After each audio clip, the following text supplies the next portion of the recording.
Riyad Sidaoui, directeur du Centre arabe de recherche et d'analyse politique et sociale. Bonsoir. Bonsoir. Merci d'avoir accepté notre invitation. Alors, Amnesty International affirme que la coalition a tué plus de 1600 civils lors de la bataille de Raqqa en Syrie. Un chiffre bien loin de celui de la coalition qui affirme avoir tué seulement 159 civils.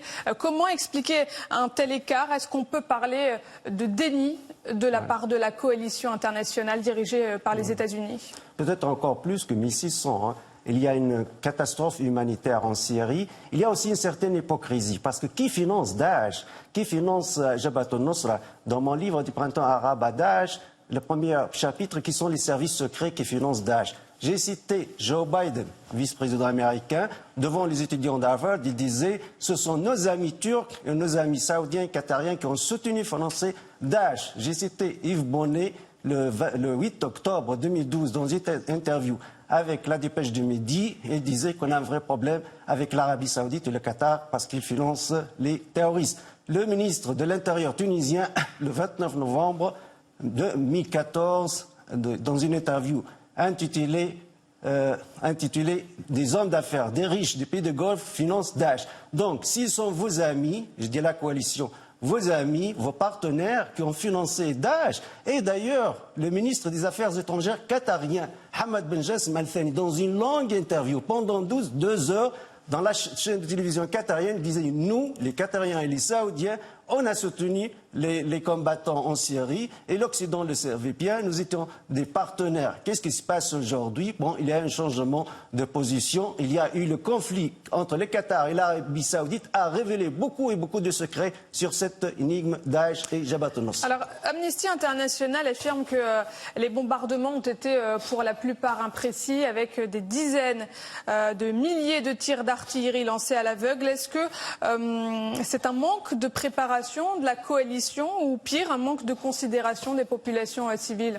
Les deux, on bombarde des villes. Au lieu d'aider l'armée syrienne arabe, au lieu d'aider cet État laïque contre des terroristes moyenâgeux, wahhabites, soit saoudiens ou qatariens, au lieu de les aider, les supporter, qui connaissent bien leur terrain, on bombarde juste pour dire à la communauté internationale, écoutez, regardez, on est anti-Daesh. Mais Daesh est partout et soutenu par leurs partenaires, et soutenu par leurs alliés. Donc la solution magique était dès le début, c'est comprendre ce régime laïque qui a été attaqué par des terroristes de Daesh et Nusra.